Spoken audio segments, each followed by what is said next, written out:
수행을 하면 할수록 이 생사와 열반이 둘이 아니라는 것을 알게 돼요. 분명히 생사는 뭐가 있다 없어지는 것인데 열반은 뭐가 생겨나고 사라지는 일이 없는 것, 불생불멸의 그 근본 자리를 말하는 거거든요. 근데 이것이 완전히 반대되는 개념인데 수행해서 눈이 밝아지고 보면 이게 둘이 아닌 거예요.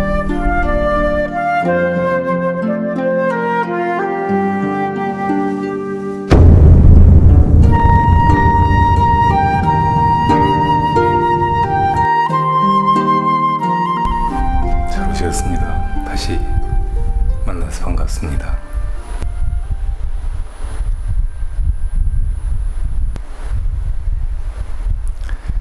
오늘이 초하루인데 초하루 법회가 아니었으면 저는 법풍사 주지이셨고 또 우리 도량하고도 인연이 깊어서 여러 가지로 관심을 가지고 불사도 도와주시고 하셨던 삼보 스님의 49제가 월장사에 있어서 거기 가 있었을 것 같습니다. 그런데 또 여기 법상에 올라와 보니까 영자보살님 청첩장이 영자보살님 아드님 곧 결혼한다고 올라와 있네요.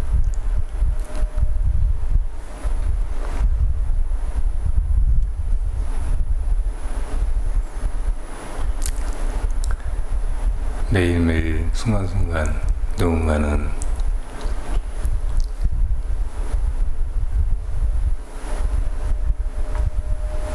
이 세상에 오고 또 누군가는 떠나고 누군가는 세상에서 지중한 그런 인연을 만나서 가정을 이루고 또 자식을 낳게 되고 누군가는 그렇게 평생 같이 했던 가족을 떠나보내고 슬퍼하고 그 사람 없는 세상을 어떻게 살아야 되나 하고 좌절하고 있을지 모릅니다. 매일매일 그런 날이고 순간순간이 그런 순간입니다. 이 세상에 벌어지는 일은 곧 생사, 태어나 살아가고 죽는 일이고 이 생사가 더덥고 괴로운 것이라는 것은 누구나 다 알잖아요. 살면서 무엇을 얻더라도 무엇을 알게 되더라도 무엇을 좋아하더라도 결국은 다 놓아버리고 떠나야 된다는 피할 수 없는 그 죽음 앞에서는 누구나 다 이렇게 살아야 되나? 왜 이런 삶이 나에게 주어지고 나는 피하지 못하고 이 삶을 이렇게 꾸역꾸역 살아가야 될까? 이런 회의, 그 무의미에 좌절하게 되는 것이 우리 인간과 살아있는 모든 생명들의 처지죠. 그런데 사람이 사람인 것은 그거를 그냥 받아들이고 거기에 휩쓸려서 그냥 그렇게 떠가는 것이 아니라 왜 이렇게 살고 있을까? 왜 또 내가 죽어야 할까? 이 생사는 무엇을 목적으로 해서 무슨 의미에서 이렇게 벌어지는 것인가? 이렇게 생각하고 그 답을 찾고 있다는 것입니다.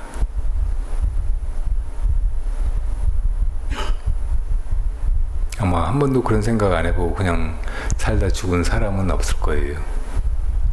사람에게 의식이 있고 또 이성이 깨어나고 그러면 그 이성은 이 세상과 혼동 속에서 뭉뚱그려져 있는 게 아니고 어찌 보면 거기서 벗어나서 그 세상을, 존재계를, 또 자기 자신을 객관화해서 바라보면서 이게 뭘까? 왜 이런 것이 존재할까? 그리고 다 사라져갈 것인데 그 의미나 목적은 무엇일까? 이렇게 회의할 수 있다는 사실이죠.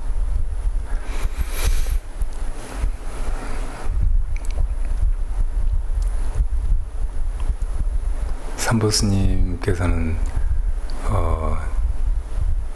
북한에서 태어나셨다가 아주 어린 시절에 전쟁이 나서 가족이 다 남하하다가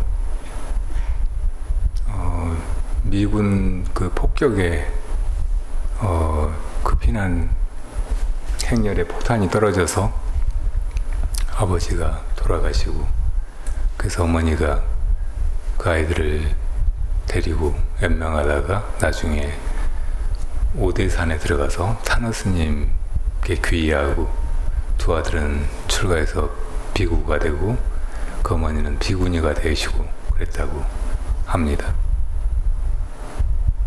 근데 이 두 형제가 아주 그 성격이 곧고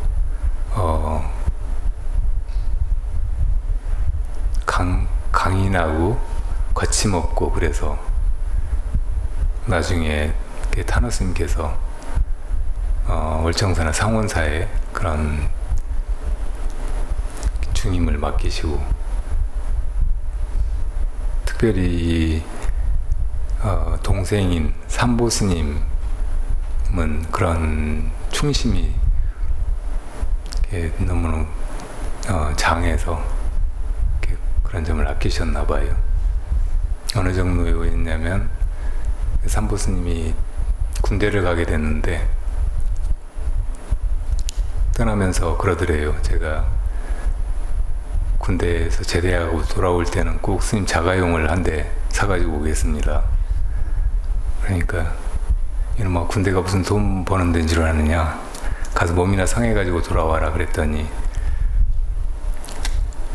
어쨌든 꼭 그렇게 하겠다고. 제가 스님 모시고 지내면서 보니까 다른 큰 스님들은 다 자가용도 있으시고 운전기사가 딸려서 스님을 모시고 다니는데, 스님은 어디 가시려고 해도 버스 타고 다니시고,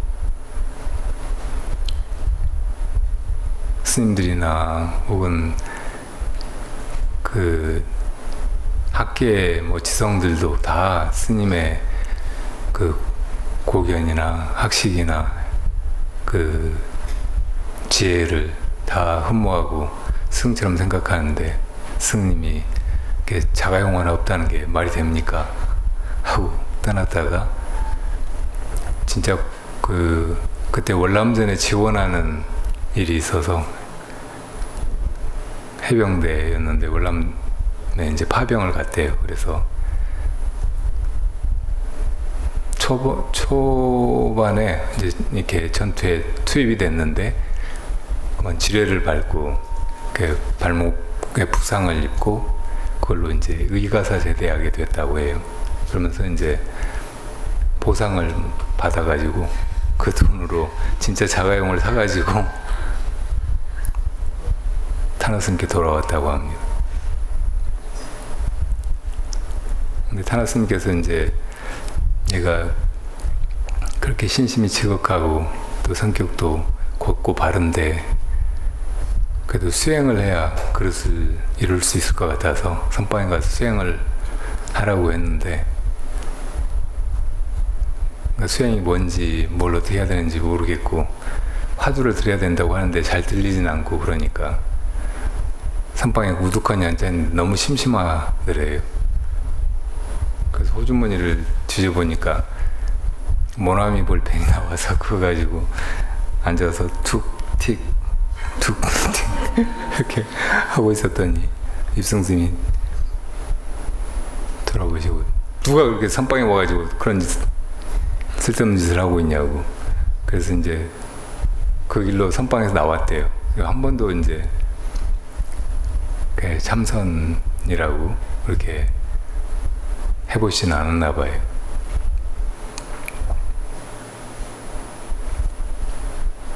근데 항상 당신의 성정대로 이렇게 그야말로 삼보를 위해서 할 수 있는 최선을 다하고, 그래서 법붕사 그 주지로 들어가서는 옛날 그 대처승들이 그 뒤에 몇십만 평 혹은 100만 평이 넘는 그런 산을 다 팔아 먹었다는 거예요. 근데 그거를 소송으로 다 되찾았어요. 법붕사 가보시면 알겠지만 거기 울창한 소나무가 온 산에 가득하거든요.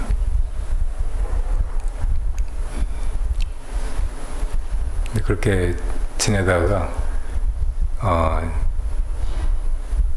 1980년도 정도에 전두환이 집권하면서 우리 사회를 정화한답시고 각계각층의 유력 인사 이런 사람들을 이래저래 조사하고 또 조작해서 가두거나 감옥에 보내거나 했잖아요.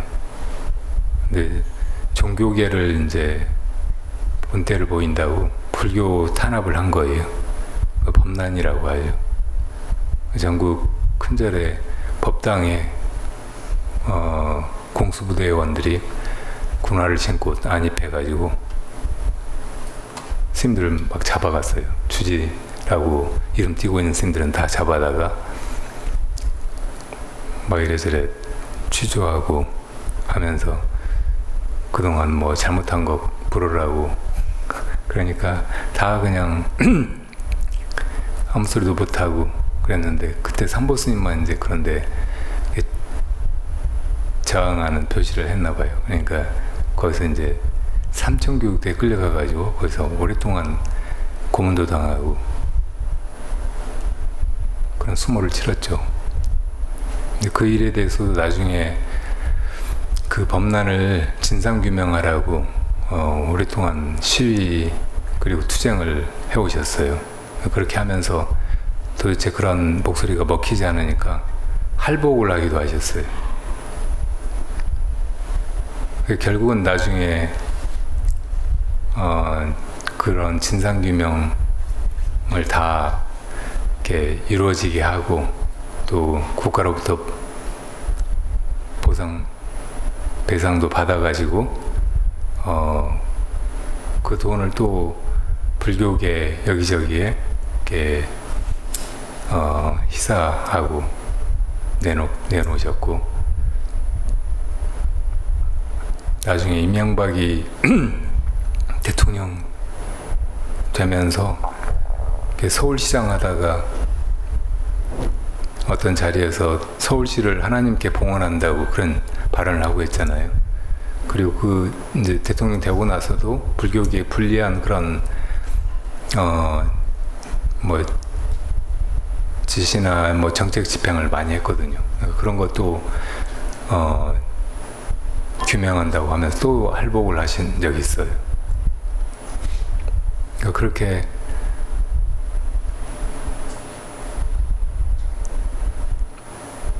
불의를 보면 참지 못하고 나서서 혼자서라도 목숨을 걸고 싸우는 그런 인생을 살아오셨는데,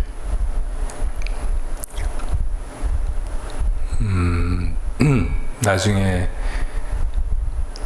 이제 월정사 상원사에서도 뭐 이런저런 직책을 내려놓고 혼자 예전에 기원정사라고 삼척의 그 피난 시절에 머물렀던 마을인가 봐요. 거기다가 이렇게 3층짜리 법당을 지어놓고 거기 이제 그 비구니 대신 노모를 모시고 이렇게 지내면서 유치원도 하고 뭐 그렇게 지내셨는데, 그때 이제 저는 처음 가서 인사를 드리고, 제가 이제 이렇게 믿고 존경하는 도반 스님의 은사 스님이셨기 때문에 자주 찾아뵙고 인사드리고 했는데, 그때마다 이렇게 저한테 정말 이렇게 많은 걸 해주시고 보시도 하시고 그렇게 베풀어 주셨어요. 저를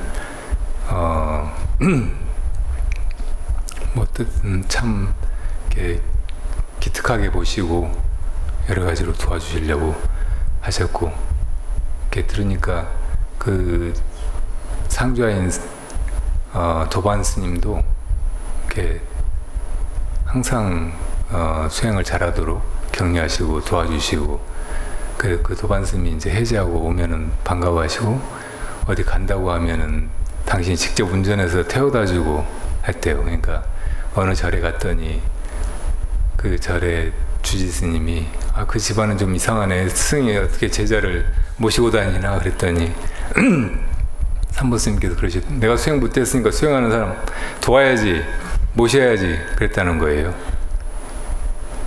뭐 그런 분이셨는데, 기원정사에서 이제 그렇게 지내시는 게 꼭 그냥 해야 될 일을 다 잃어버리고 그냥 어디 유배 당한 사람같이 그런 모습이시더라고요. 의욕도 없어 보이시고, 가끔은 이제 그 보리라고 하는 개를 오래 키우셨는데, 그 개를 어서 풀을 꺾어다가 이렇게 때리면서 이놈아 자는 거밖에 남는 거 있냐? 꼭 당신한테 자주 섞인 말씀으로 그러시는 것 같이 느껴지더라고. 마음이 참 아팠어요. 나중에 이제 월정사에서의 위치도 그렇고, 월정사에 그 공헌하신 것도 크고, 그러니까 이제 법풍사에 다시 이렇게 주지 스님으로 모시게 됐나 봐요. 그러니까 당신이 다시 이제 의욕을 가지고 법풍사를 다 앞에 이제 하천 그 절 앞에 그것도 다 정리하시고 이제 길도 내시고 막 그러면서 이제 거기서 나온 그 소나무를 우리 봉화 법화도량에도 보내주셔가지고 거기 범종각도 그렇게 짓고 했었거든요.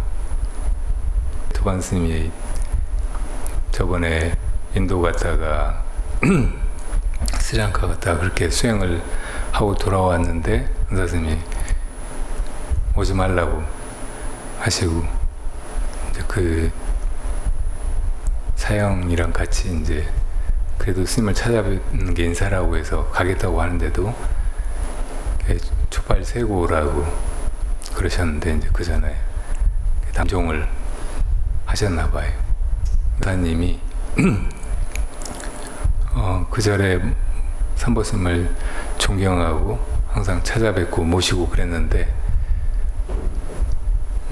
산으로 올라가 보니까 예전에 이제 작년에 보리가 죽었어요. 그래서 그 보리가 죽은 거를 너무 이제 힘들어 하셨거든요.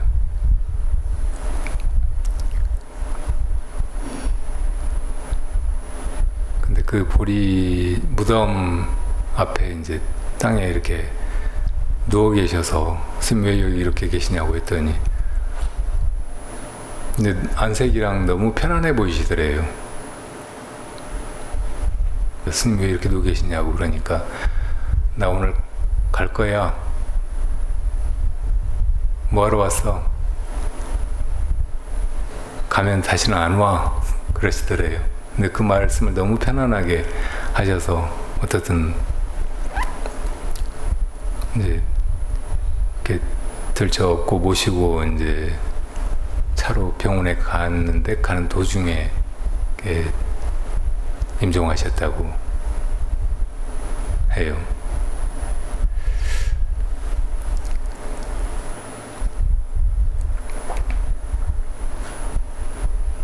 근데 처음 그 장례식에 49일 전에 갔었거든요.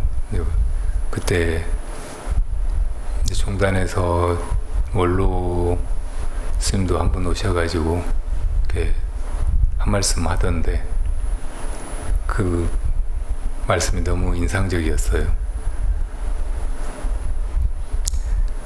스님 잘 살다가 잘 가셨소. 나도 곧 가겠소. 나도 곧 따라가겠소. 그게 끝이었어요.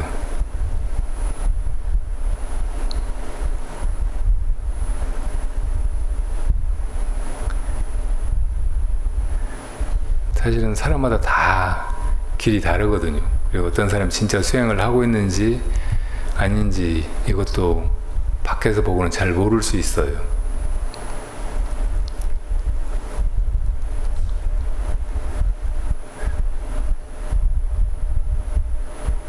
저는 당신의 생애가 아주 훌륭한 수행의 생애였다고 생각이 들고, 그리고 이제 나중에 제 도반 스님도 그렇게 느꼈다고 했지만, 당신이 돌아가실 때 그렇게 말씀하시고 그렇게 편안해하시고 한 걸 보면, 살아계시는 동안에는 뭐 당신이 뭐 이런 일을 한다, 좋은 일을 한다, 의로운 일을 한다, 이런 집착이 있고, 거기다가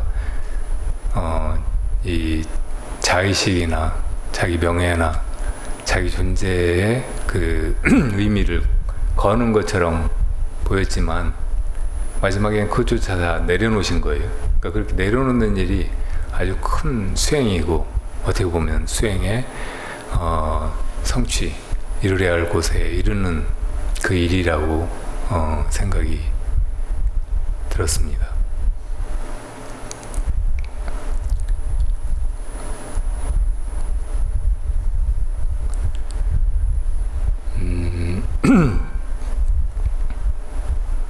지금 우리 법당에 여기 옛 스님들 글씨와 그림이 걸려 있는데, 저 빨간 가사를 입은 달마도 그린 분이 석정 스님이시거든요. 그러니까 그분의 아버님이 석두 스님, 그러니까 효봉 스님의 스승, 효봉 스님이 그 법을 물려받은 그런 제자였죠. 네, 그 석정 스님이 지난번에 말씀드렸는데, 그렇게 효봉 스님하고 같이 어릴 때 길을 가다가 그 물을 이렇게 뛰어서 건너야 되는데, 효봉 스님 먼저 건너 보이시고 너도 이렇게 뛰어서 건너와 보라고 했더니 바짝 뛰어서 얘가 주저하지 않고 잘 건너왔대요. 그래서 효봉 스님이 멱살을 주고, 너 어떤 놈이 이렇게 무엇이 이렇게 건너왔어? 그랬더니 다시 저쪽으로 건너 뛰어가지고 이쪽으로 팔짝 뛰어 건너오면서 이놈이 왔다고 그랬다는 거예요. 한 7살이나 된 아이가. 그건 전생부터 이미 닦아서 그것을 깨달은 그런 스님의 대답이고, 근데 그 스님은 계속 그림 그리면서 사셨잖아요. 불모라고 그렇게 불리고. 그래서 한 번도 이렇게 도인이라고 이렇게 그렇게 평가를 받거나 자기가 이야기하거나 그런 적이 없는데, 저번에 그림을 이렇게 잘 보고 있으면 너무 담백하고 가식이 없고, 그러면서 아주 깊은 그 마음에서 그 개울을 팔짝 뛰어오던 그놈이 그린 것 같은 그런 느낌이 들어요. 근데 제가 이제 그분의 그림 다른 걸 몇 개 가지고 있는데, 한 그림은 이렇게 머리 위가 이렇게 솟아오른 도인 같아 보이는 사람 그림이에요. 저렇게 이제 빨간 옷을 입고 한 손에는 그 파초, 그러니까 바나나 이파리 가지고 만든 부채를 들고 있어요. 한 손에는 보주를 들고 있고. 근데 그 그림에 붙여놓은 개송을 보면 인인개유 인인수라고 되어 있어요. 사람이 다 사람 각자의 목숨을 가지고 있다. 이게 무슨 말일까요? 사람마다 다 자기 목숨이 있다. 이게 보통 말이 아니에요. 너무 당연한 말이고, 사람마다 다 명이 정해져 있다는 말 같잖아요. 근데 이 명이라고 하는 것이 참 신비한 것이거든요. 누가 정한 것이 없어요.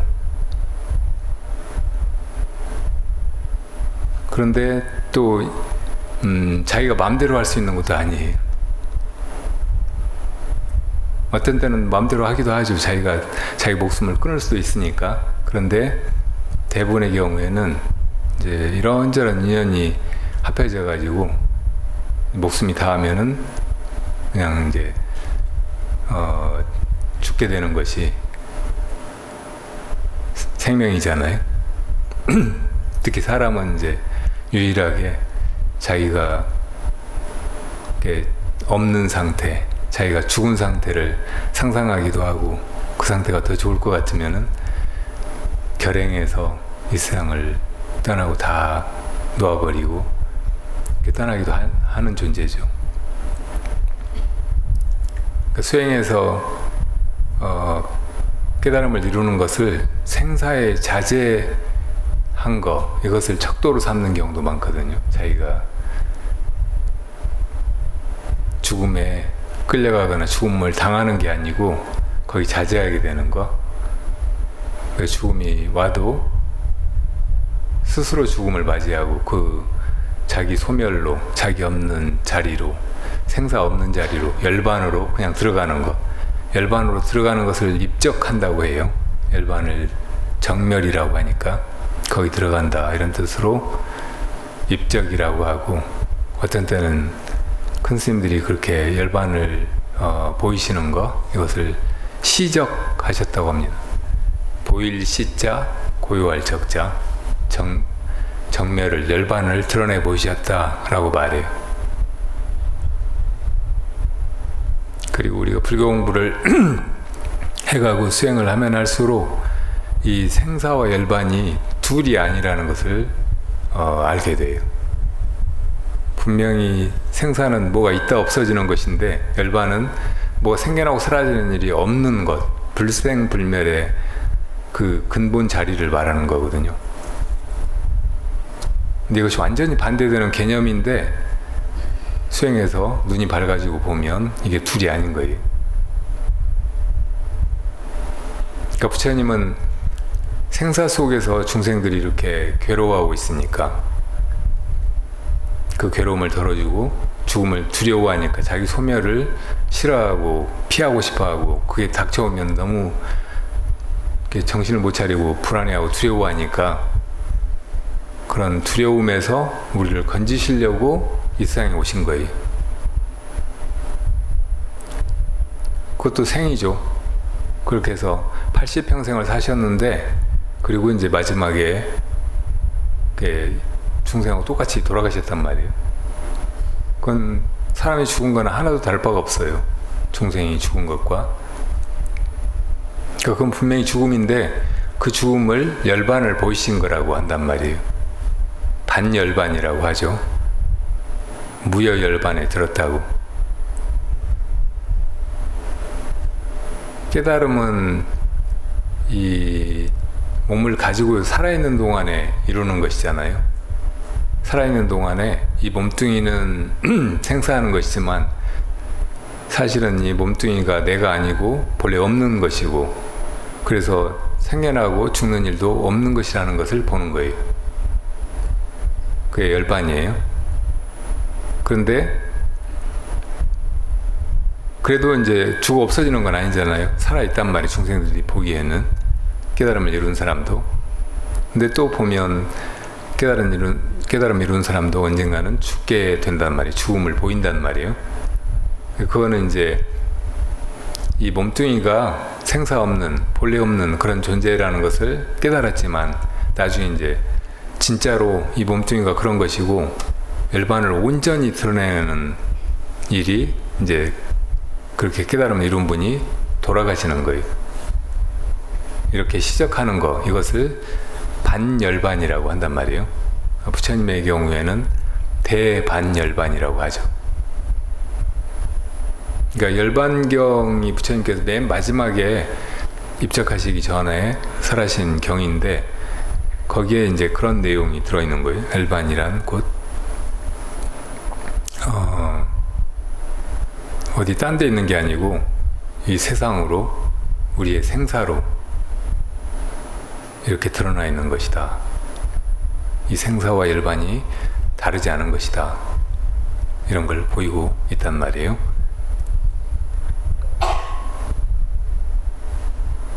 제가 다시 석정스님 얘기로 돌아와서 사람이 다 자기 저마다의 목숨이 있다. 그 얘기는 목숨이 다 정해져 있으니까 그 이상 살라고 욕심내지 말고 때 되면 죽어라 그런 말이 아니고 거기에 자제할 수 있어야 된다는 말이에요. 그리고 죽어도 죽지 않는 존재가 있다는 거, 살아있어도 지금 살아있는 것이 실제가 아니고 꿈속의 화상과 같은 것이어서 이게 살아있는 것이 아니라는 것을 보아야 된다는 말씀이에요. 그런 눈이 있어야 이제 생사에 자제하게 되고, 죽어도 내가 죽는다, 죽음을 당한다 이런 생각 때문에 막 혼란스러워하고 두려워하고 벌벌 떠는 게 아니고 너무 편안하게 이렇게 그 열반의 세계로 들어갈 수 있다는 말이죠. 우리가 다 자기 없는 시간을 무수히 경험하면서 살고 있어요. 언제 그러나요? 잠들었을 때, 깊이 잠들어서 꿈도 안 꿀 때, 그때 나 없잖아요. 무슨 나라는 생각이 있어요. 무슨 나라고 말할 수 있는 의식이 어디가 있어요.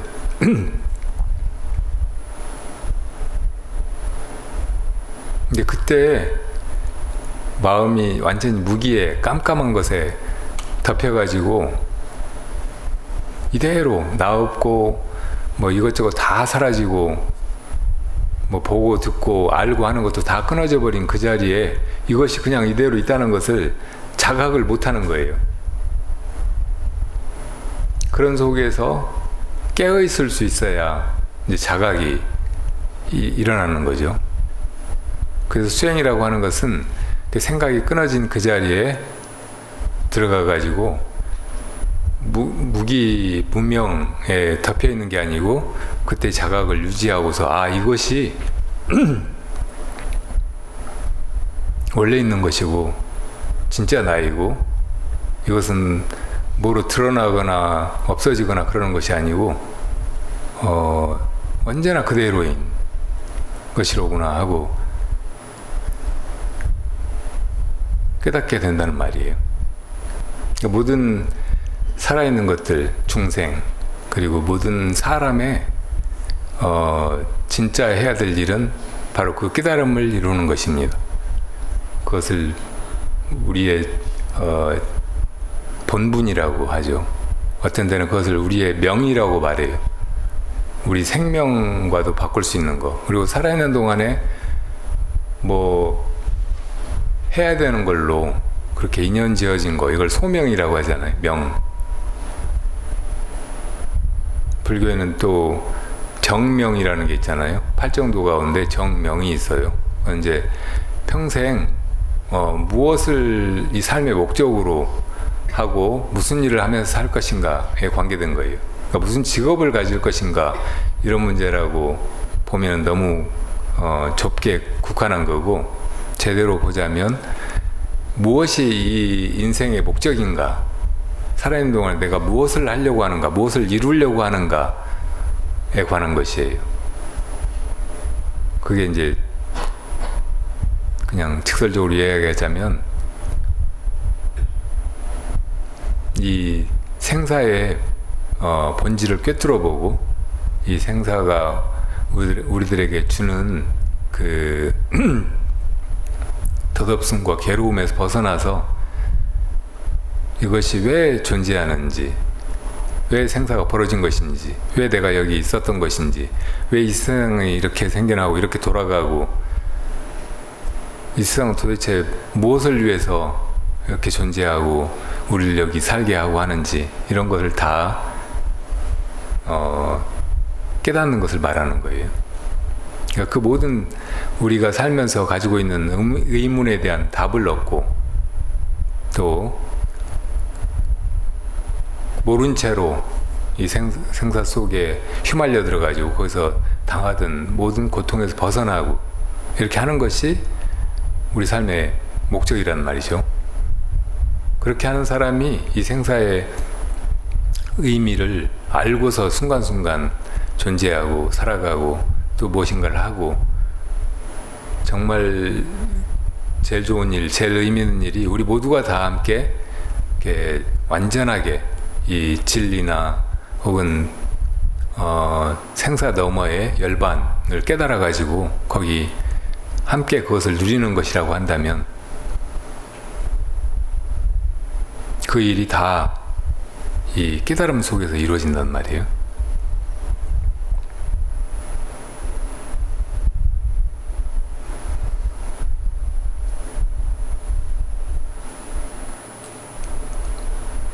부처님의 가르침은 온통 그것이에요.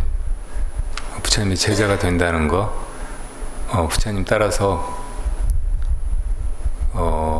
어딘가로 간다는 거, 어떤 곳에 이른다는 거, 이것이 온통 다 그 열반을 향해 가는 것이에요. 부처님께서 열반을 가르쳐 보이시려고 이 세상에 오셨고, 그렇게 살아 보이셨고, 또 그렇게 열반에 드셨고, 그러니까 그 생애를 통한 진실한 가르침을 우리가 정말로 믿고 따른다면 우리도 역시 똑같이 이것이 삶의 의미로구나, 목적이로구나, 뭐 이것이 우리가 진짜로 살아가는 동안 해야 될 본분이로구나, 이렇게 알고 당당하게 나아가는 거죠. 죽음이 와도 그걸 그냥, 중생들은 다 생존의 본능을 가지고 있잖아요. 생존을, 살아있는 것을 좋아하고 죽음은 피하려고 한단 말이에요. 그러니까 그 본능에 휩쓸려 가지고 두려워서 벌벌 떨고 피하려고만 하는 게 아니고 당당하게 맞이할 수 있는 거예요. 그 마치 저녁 때에서 피곤하면 자리 깔고 누우면서 이제 하루 일 다 끝났구나, 오늘 하루 이렇게 지났구나, 좋다 하고 아늑하게 잠에 들잖아요. 그렇게 이제 죽을 수 있어야 된단 말이에요. 그게 생사에 자제하는 것이에요.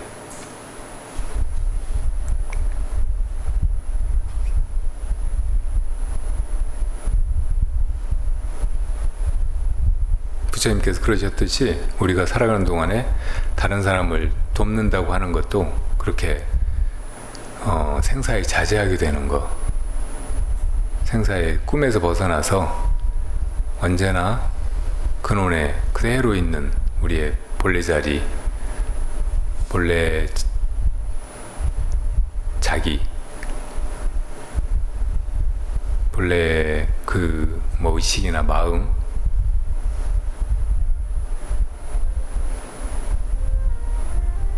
거기로 돌아가도록 돕는 것이죠.